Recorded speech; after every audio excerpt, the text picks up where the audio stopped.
Hello, welcome back to part 2 now. So what I've done for this part is I cut the cover down to size and I attached it to the back portion so that they would be exactly where I wanted them to be. And then I have gone and sprayed my chipboards with adhesive. I did a spray on adhesive, and now I'm just going to place them on the cover where they need to be, or on the papers. Remember, leave a gap so that it will fold good.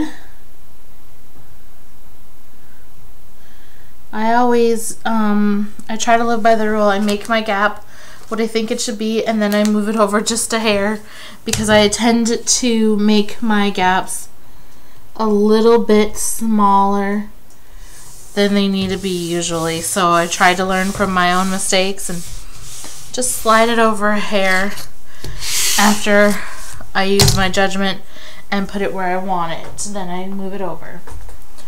And then the back cover, and I'm using this ruler just to help with the placement to make sure that they are all lined up well.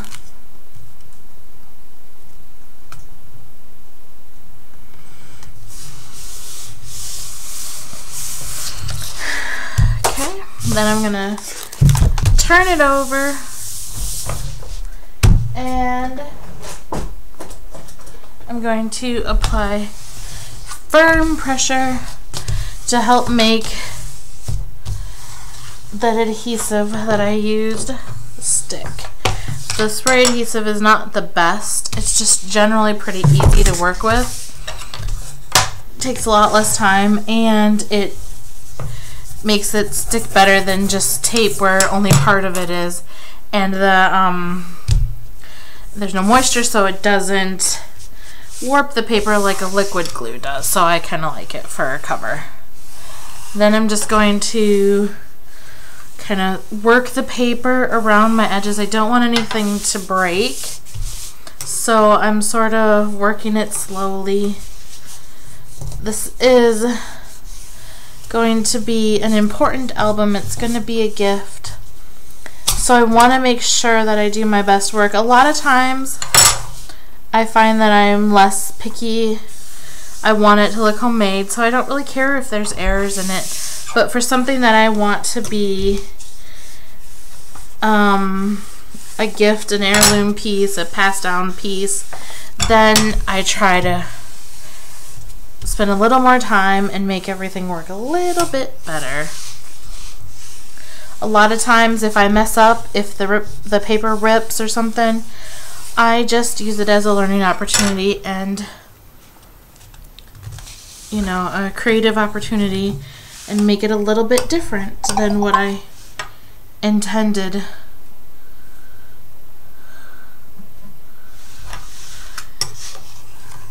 So all I'm doing is just going around and kind of working the corners, or all of the edges, helping the paper work around it, trying not to bend it, rip it, you know. Nothing makes me more frustrated than when I have an album put together and the paper rips while I'm trying to put it on. And I've learned that if you take your time and you kind of work the paper over it and use your bone folder, and remember that your bone folder is your friend, then I get less ripping.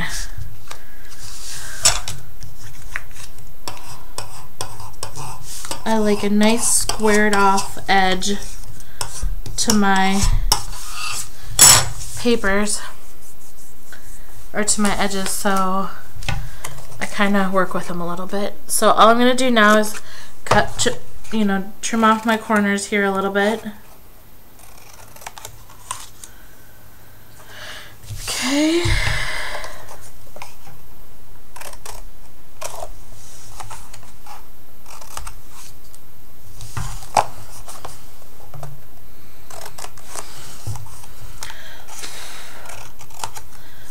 Trim that one.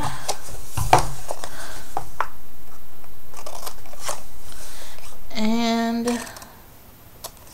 go. Okay, now I have all of my things trimmed there. The next thing I want to do is start applying my adhesive. I want my sides down first, so I'm going to put a little adhesive on the edge of the chipboard there, and also on the edge of the paper. And then I'm just gonna fold it up with my fingers, and then use my chipboard or my bone folder here to really press that adhesive in. And then I'm gonna do this side.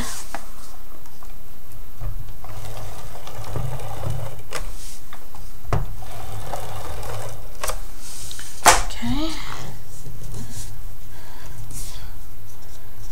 Fold it up.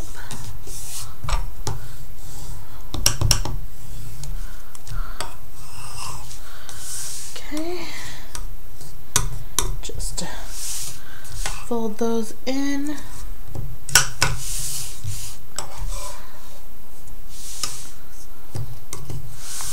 Like so. In. And then apply adhesive there, and you'll notice I went right over the gaps too. And then also I'm gonna do a tiny bit extra on the seam there, or on the spine.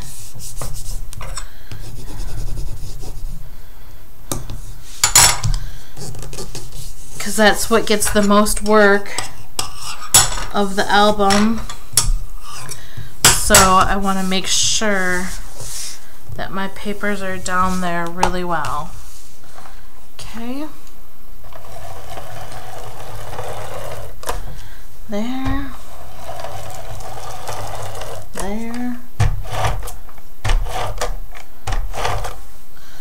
And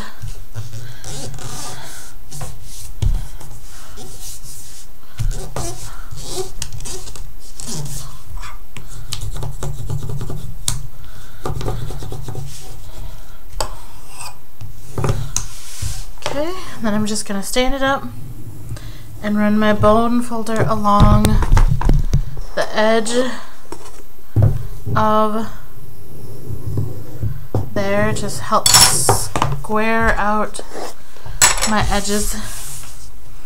And now comes the tricky part. We fold it up. Someone once told me, and for a long time I was making this mistake, when you fold your mini albums, do not fold them any more than this, because they're never ever gonna go more than this.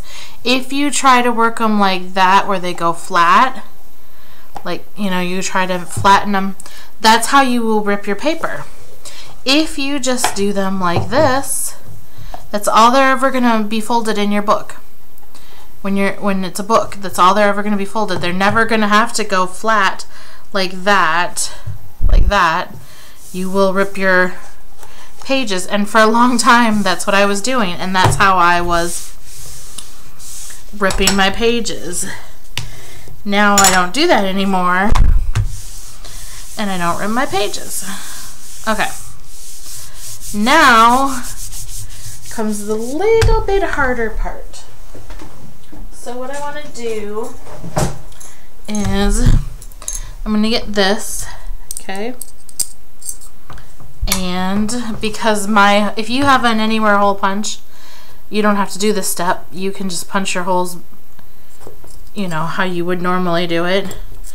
But since I don't, I need to see where my holes are. So now I've got my holes from this side, and I want to work my paper in.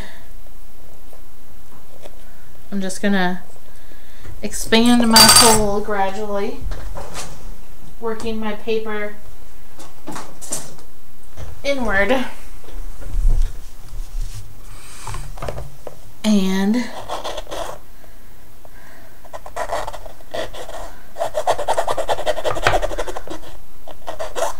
I have this nice little tool that I don't even remember where it's from, but it is a rounded file that works really good. I want to say it's from Making Memories, but I'm not sure. I've had it for so long. It came with a bunch of all sorts of other little tools for sanding little pieces.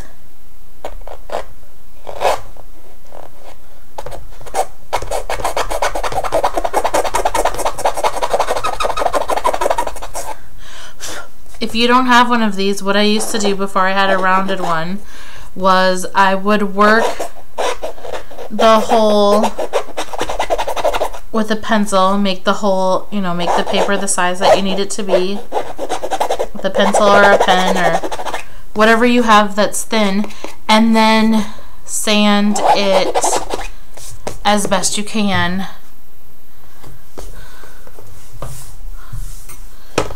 From there with a regular flat sander.